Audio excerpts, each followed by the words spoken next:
welcome to today's tutorial where I'm going to take up where I left off in the last video I did, which was that Zentangle abstract background, and we're going to build on that. So I'm going to add color, I'm going to add textures and mixed media and foils and all sorts of juicy things there, and then we're going to put on the subject matter, which is the birds. So stay tuned as I take you through this whole process. And the best thing about this is AI can't copy you. Artists out there who are worried about AI, start using mixed media, because not only does it add a whole new layer of dimension and uniqueness to your art, it can't be copied by AI. So come on this journey with me, grab your paintbrushes, grab your canvas, grab whatever delights you in the mixed media arena, and let's get creative.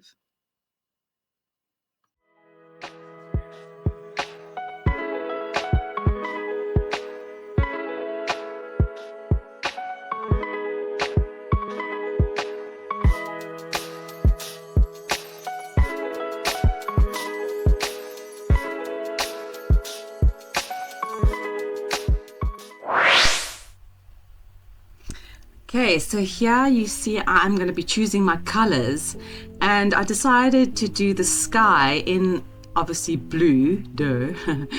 But what I wanted to achieve here, so as you can see, it's a very watered down acrylic. I think this was cobalt blue I was using, and obviously just wetting my canvas and then just applying it straight from the tube. But what I wanted to do here is like a Delft-like effect. You know, the Delftware, the Dutch pottery, porcelain, I don't know what you call it, but that sort of white and blue look. So I wanted the Zentangle pattern to show through, and then I'm going to go in with a bit of white and create like a Delft-like pattern. There I'm doing the landscape. I thought to myself, this is all such a good idea in my head, as it always is.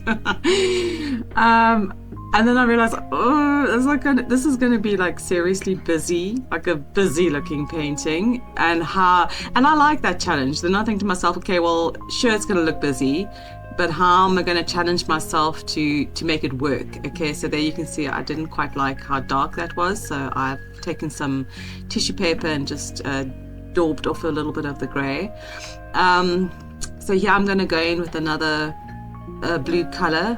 I think this was cerulean blue and white, and just that's why I was watering down the paint, so I could still see the Zentangle design through it, and just go in there with the white paint, and that was like a number 1 brush.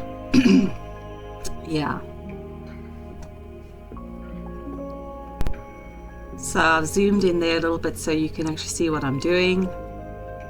It's all gonna make sense in the end. I hope. Oh, this is the fun thing about like experimenting, and I love working with mixed media, so I had so many ideas for what was going to go into this painting, and as I was executing it, I was thinking, this is a little bit much. It's like my eyes are going, I'm having cross eyes, but yeah, like I said, it makes me feel like, well, then challenge yourself to make it work. And we'll see in the end if you think I made this work or not. Time will tell. But this is quite a nice process as well. It's kind of an add-on to the Zen doodling and the sort of meditative practice by colouring in the Zen doodle. Obviously, it's a bit like colour therapy, isn't it?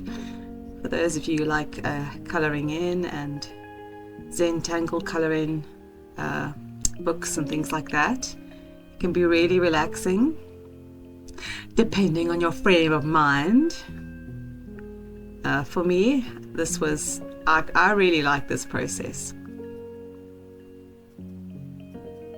Let me know in the comments if you're into colouring in, because I might do some videos of actually creating the Zentangle, Zen doodle, and then colouring it in afterwards. Do you like that kind of stuff? Let me know in the comments. Yep, still going at it. Oh.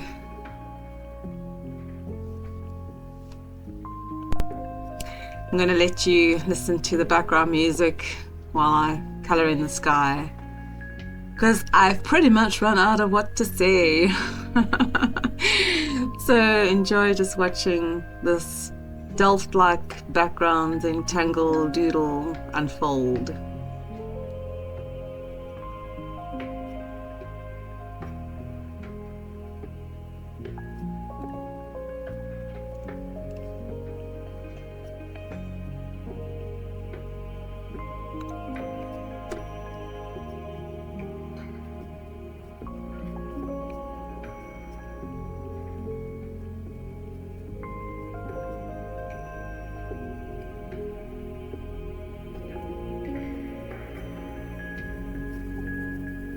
Right, I'm back. So now I am going in with a gold acrylic paint. I didn't have to water this down because it's not that opaque. As you can see, you can actually see the designs right through it. I put on 2 layers of this gold paint because you could still see through it. But I have in mind to zazz it up, pizzazz it up, zazzle it up, dazzle it up, whatever word you want to insert there. Bedazzle it with some gold foil later. Yeah, you can see how indecisive I am. Before I didn't like the dark landscape, but there you can see I have painted it black again. Reminds me of a Rolling Stones song. And there I'm going in with like a darker blue, just to give it a bit of depth. I think that was ultramarine. I can't remember. Or phthalo blue. I'm so thorough. What can I say? Okay, so what I'm doing with the landscape Zentangle is I'm doing exactly the same thing as I did with the sky, but in greys, blacks and whites. As I was babbling on before about, having it look way too complicated and there's too much, like your eye gets sort of drawn to in too many places.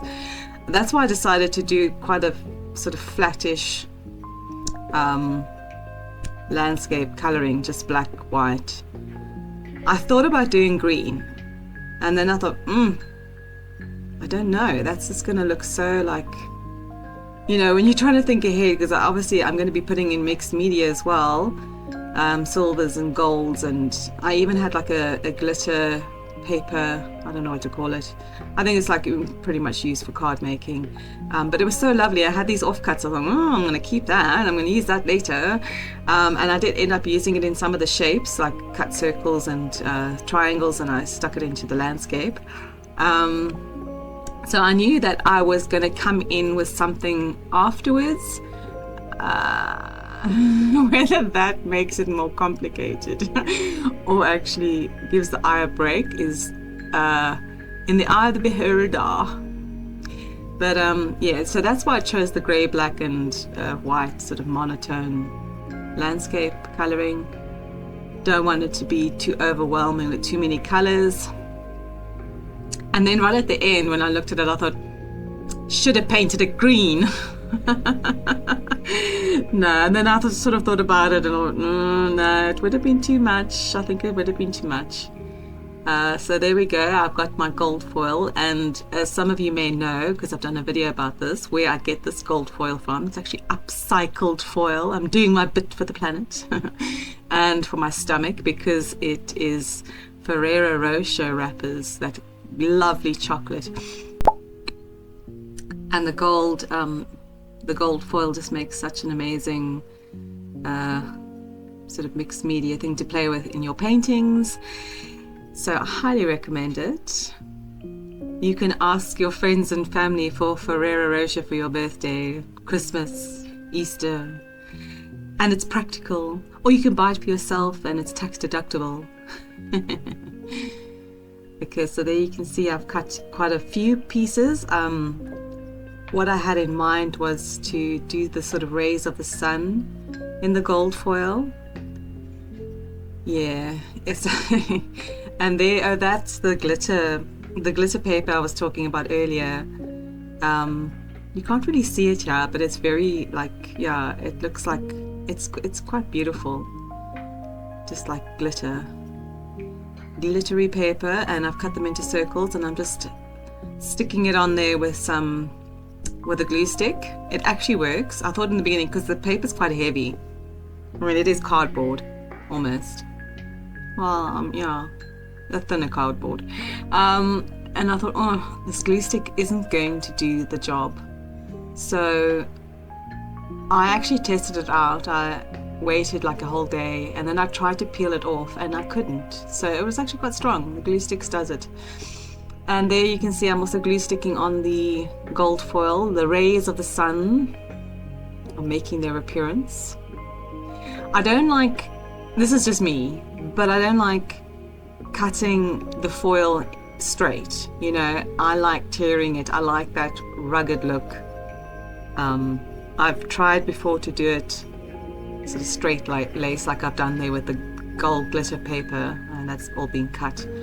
But I don't know, I like that sort of rugged look that tearing the gold foil gives. I don't know, what do you think?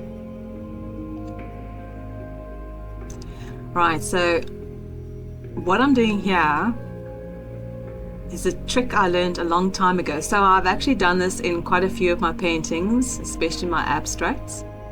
And this is the silver roof tape you get. It's actually a tape you get at the hardware store to fix your leaks and that on your roof.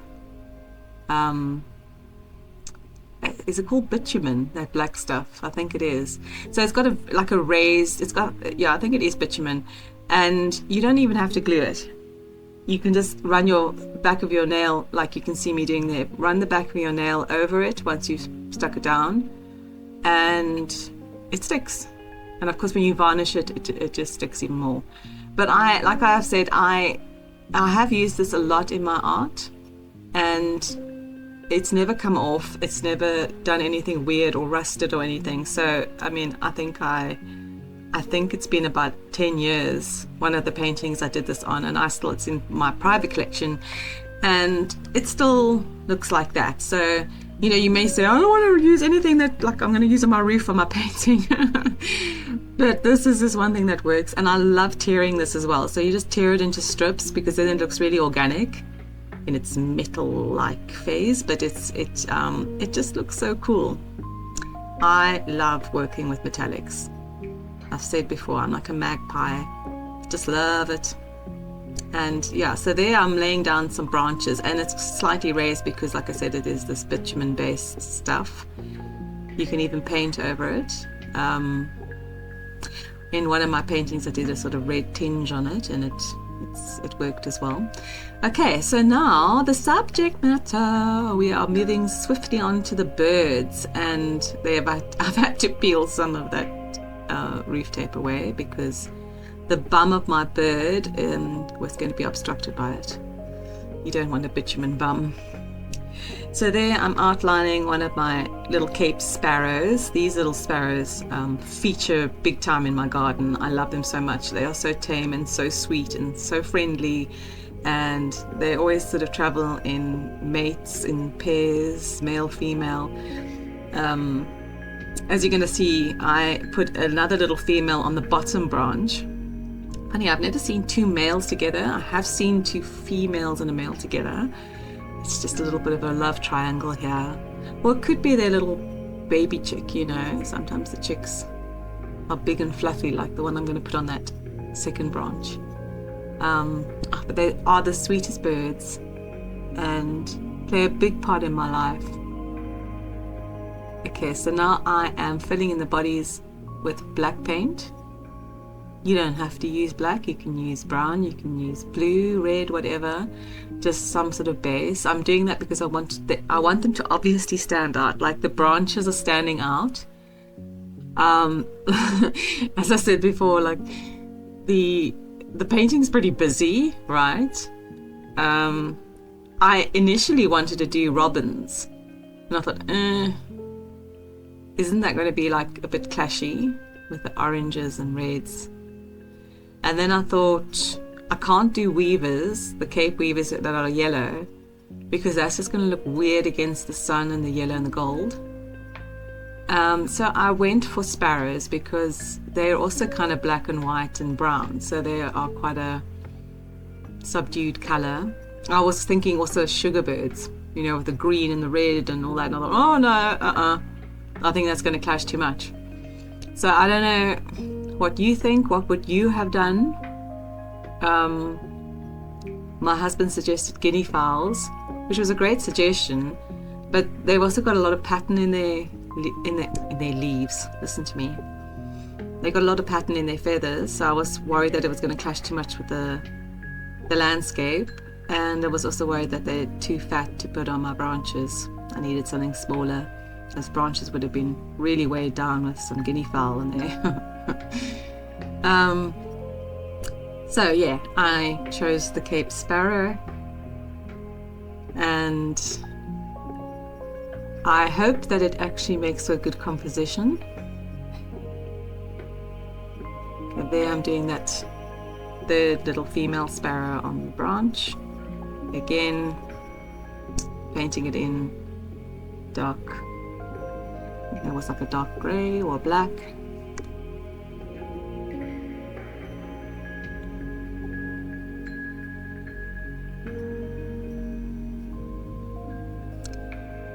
Okay, I'm gonna start very soon to put in the details of the feathers. With that, I use a number 1 brush again. I'll show you a bit of a close-up here. And that's Naples yellow. I've got, what's that, burnt sienna.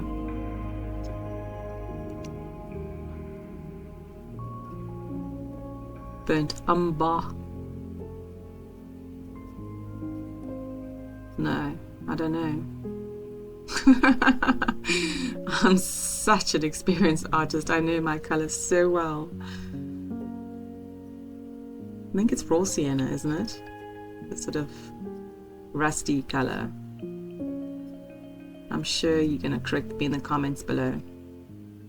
So there I've mixed a nice grey, because and you can see it's already blending in way too much with the background. It's like, uh-oh. What am I going to do to make them stand out? Which I did kind of figure out at the end. So you're going to have to wait for that amazing revelation of how I make them stand out. Because as you can see, that little sparrow is blending a little too much into that grey background. But it does have quite a white breast. As you can see, I'm putting in a little bit of white detail there. So not all will be lost. But yeah, there was a certain amount of panic when I got to this point, and I was like, I think I made the wrong choice with the birds. Panic stations. Well, there you can see me doing a lot because I've got my hand in the way.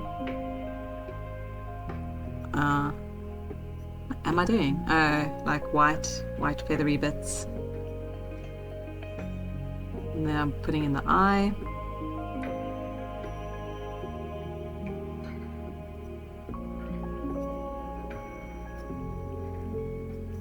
It really actually looks like a dog's breakfast at this point. Are you an artist who doesn't like, or intensely doesn't like, people seeing your work before you've completed it? Or do you not mind? I'm a bit of both. I really don't care normally, because I know in my head where it's going and what it's going to look like.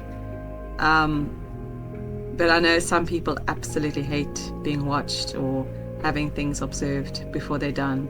And this is why. Because it can look like a dog's breakfast. Absolutely. Someone just like sort of drifts by and makes a comment and you're like, get out of my space. It's not finished. There's some more grey details in the feathers.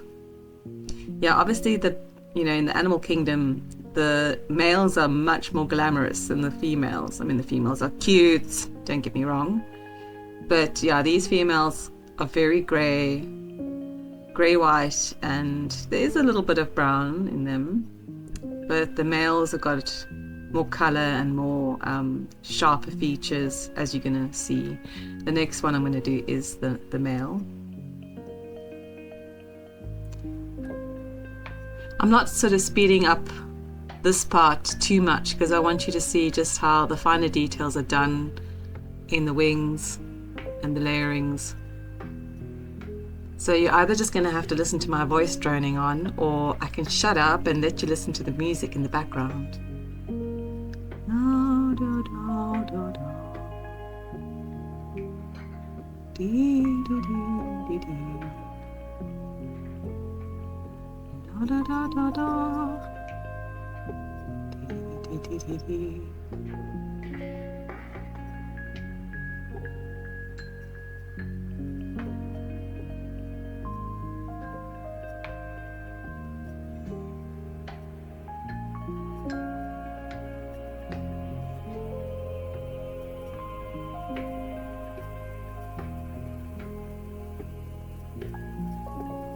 Did you know, by the way, because I only just figured this out a while ago,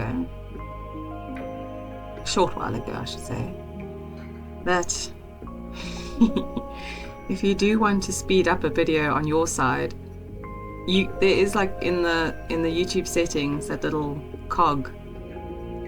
You can actually choose. I don't think they've got a heck of a lot of speeds to choose from, but there are about 3 or 4 speeds. You can slow down even further, or you can speed it up. So if you want to speed this up, go ahead. But like I said before, I just wanted to show you, the details of how the details are done.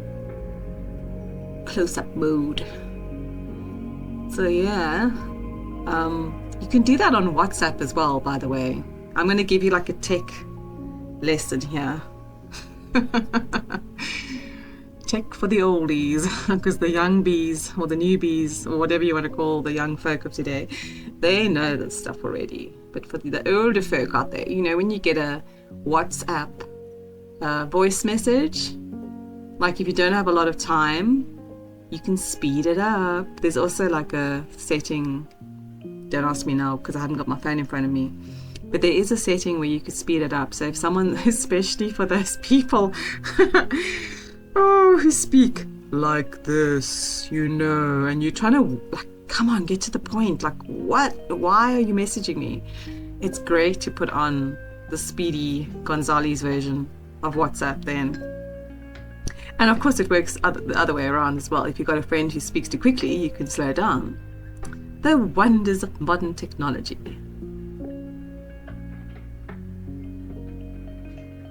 Okay, then you can see I'm putting in a bit of the brown in the wings.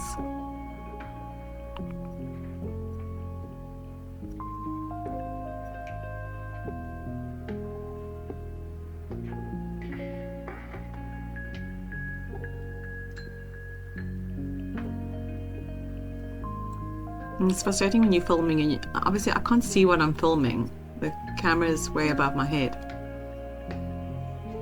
And I can't see that, I'm blocking the view. So it's so frustrating when you get to see the video and your hand's in the way or something. But it is what it is. I'm doing my best.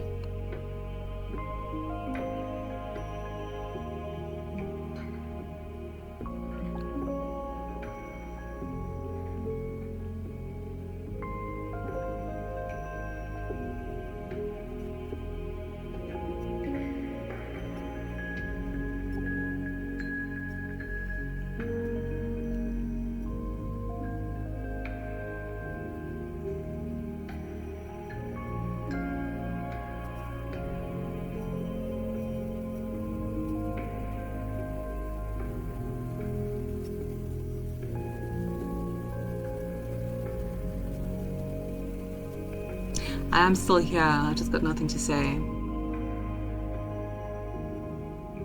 Never know when I'm going to come back. Boom.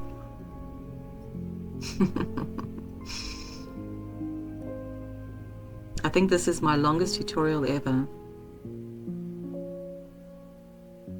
Over 40 minutes. I normally have like, I don't know, 5 to 12 minute tutorials. But this one I really wanted to show you like the whole process.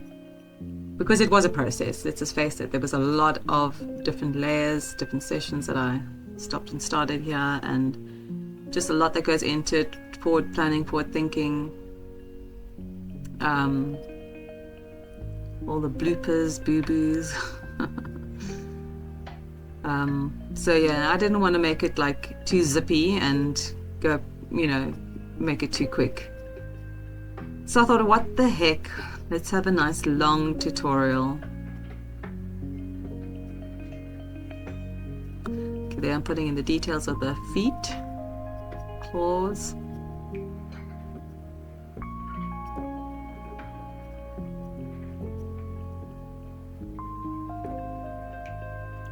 You can see a good view of the top of my head. So pleased I brushed my hair this day. Oh dear, oh dear.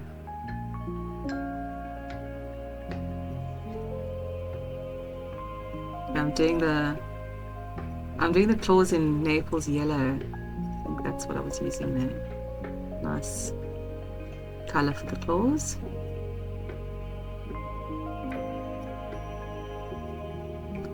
And I'm still on with this bird, but you can see it's taking shape now. Finally! Okay, girl, move on to the next. Move it on.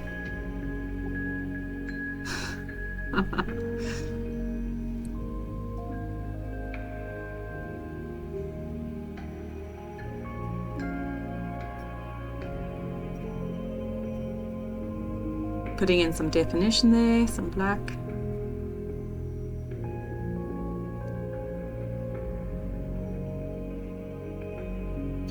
You know, I know we were taught at art school you must never use black. And I say balls to that, and that's why I use black. But yeah, I do get that, you know, when you do a color undercoat of color instead of black, probably would give it more depth.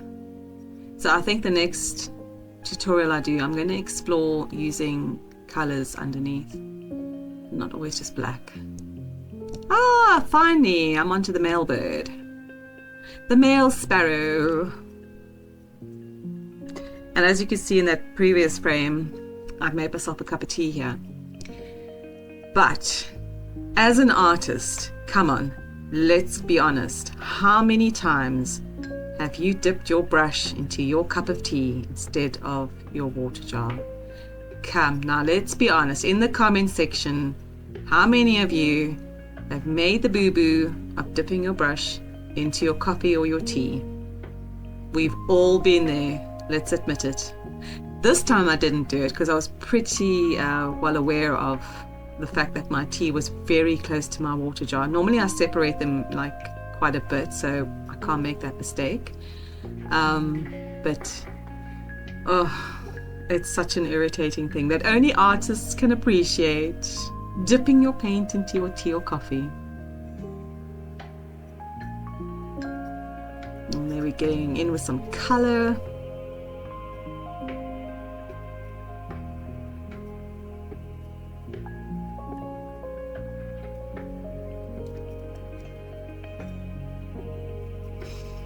Doing some feather work, some highlights in there.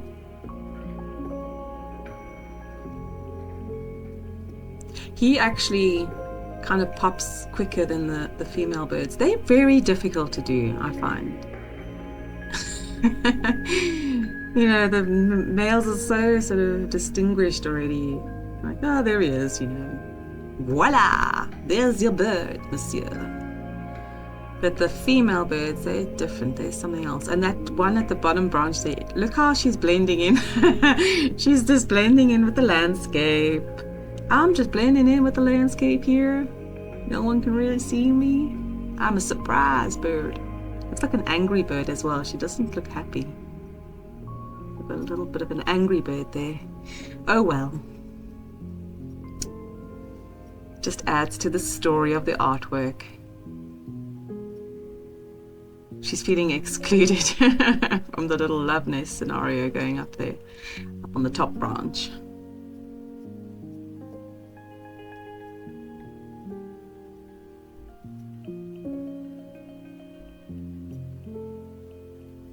You know, you're giving me 42 minutes in this art tutorial. I can talk the biggest lot of rubbish. This is fantastic. Okay, so these birds are so cute. And they're so cheeky. I had one, called him Tom, because he was like a peeping Tom.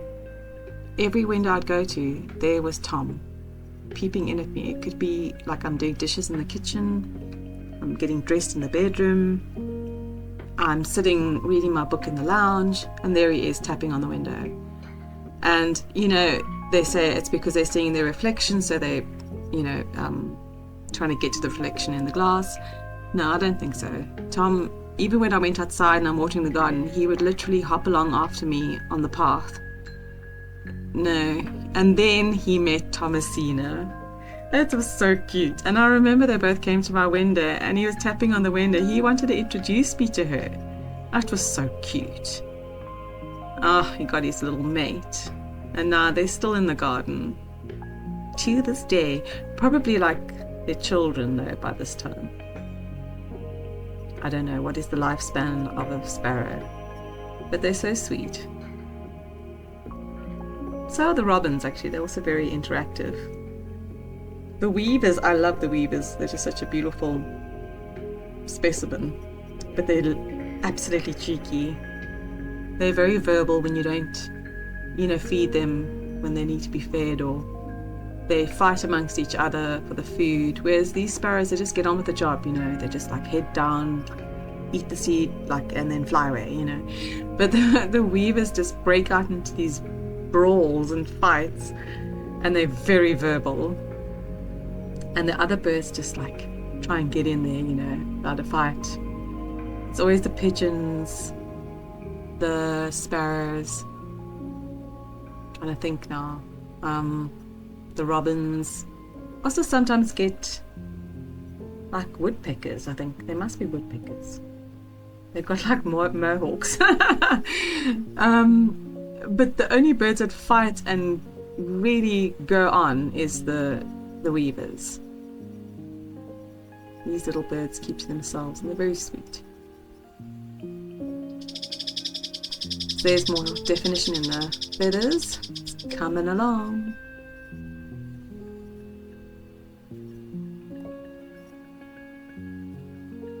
So I think this color combination, this specific bird, worked well with that gold sun backdrop. Kind of makes them stand out. I thought the female bird on that second branch there down below really blends in, but maybe that's a good thing. It's like surprise art, like when you think you've got a painting with two birds in it, and then suddenly one day you go, hey, there's a third bird. It's like, woohoo, pop-up art, hello, surprise. I remember I had this huge painting. I still do have it. It's in my bedroom. It's like a monotone blue forest scene with a stag. But whenever I paint, well, not every time, but a lot of the times when I paint trees, I put figures in them. And the main focus really was these two big trees, which one was a female, one was a male, and there was like a little stump, a little stumpy tree, and that was like the toddler. And I thought it was so obvious, you know. It's like there's a man, there's a woman in the tree.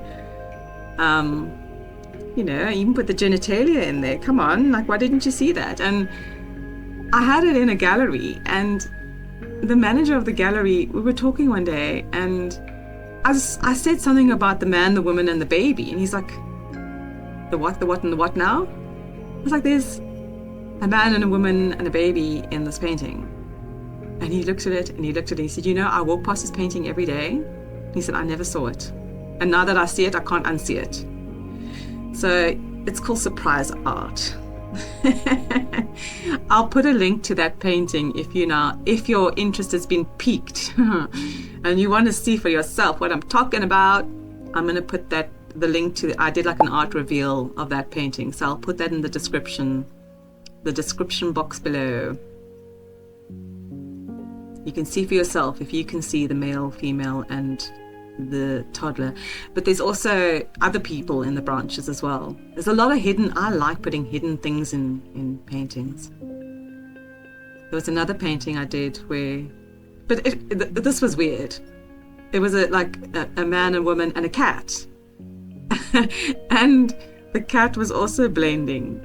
And so many people couldn't see the cat until you pointed the cat out. And it's like, but the cat's the focus of the painting. It's like the one thing that's in the foreground. It's so funny. People are funny. But it's cool.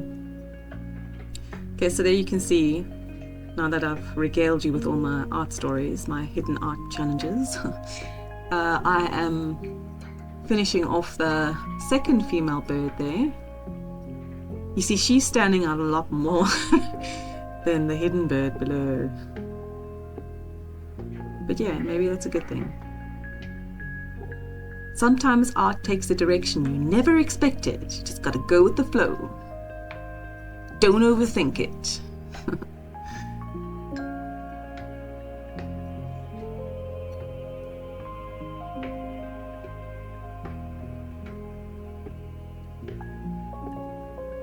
Now I'm putting in some detail with the raw sienna.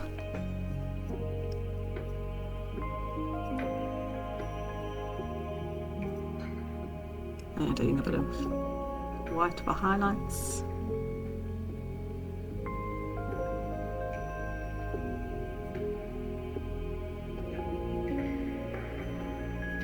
You can see below, I think I remember what I did now. Because the first bird I painted blended in so much with the background, I put in a bit of black shadow work. You can see it there. But I did it off camera by accident. So one thing about filming yourself painting is that you can't really be spontaneous, and sometimes I forget and I work on something and I'm like, no, I forgot to film. So I was putting in some black shadow work and it did sort of make that little female bird down there in the corner pop out a bit more. So what I decided to do, because of all the blending and all the pattern work and everything becoming one big mushy mush, I am going to go in and put the black shadow work, you know, on the birds, not on the birds, you know, just to make them pop a little bit from the background.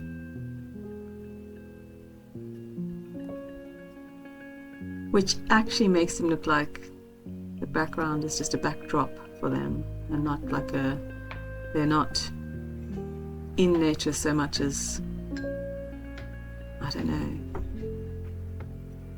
know, what do you think? So when you put shadow work in, it looks like there's the you know, at the Kodak shop when you're taking a picture of like the beach and the palm trees, but you're not actually there. This is like their version of like, oh, I'm in this really abstract place, but I'm actually not. This is a backdrop. We backdrop birds. Let's not go into that. What a lot of nonsense you're talking today. Yes, I know, thank you. And there we're going in with a bit more detail. I like the way I call myself we, like I'm schizophrenic or something, but what I mean by that is I'm already including you in this process. We as a team, we as a class are going in with some more details.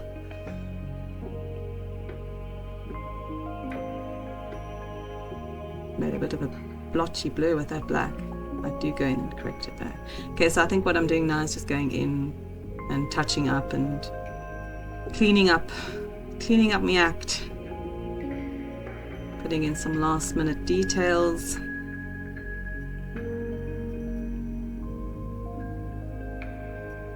And their eyes popping nicely. The little lovebirds.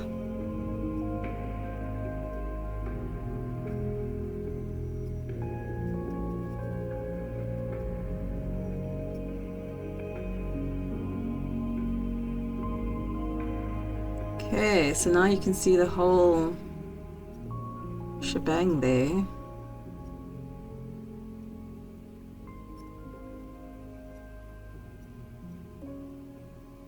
What do you think? What do you think? Does it work, all the patterns together? Or are your eyes rather sore looking at this? Do you think it works? Do you think it doesn't work? Do you think that maybe it works, that maybe on Sunday after tea it might work? What do you think? But I haven't put in the shadow work yet, so before you cast your judgments, let's see when we make them backdrop birds. Oh, there's her head. Lovely. Claw detail. Here comes the shadow work. So you got to obviously put the shadow into the branches as well as the birds. Make it all pop. Obviously water it down. I mean the black. Use your finger to smudge.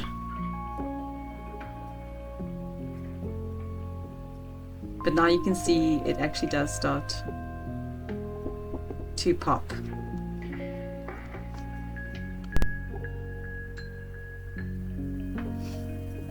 Okay, I'm doing another layer of the shadow work there.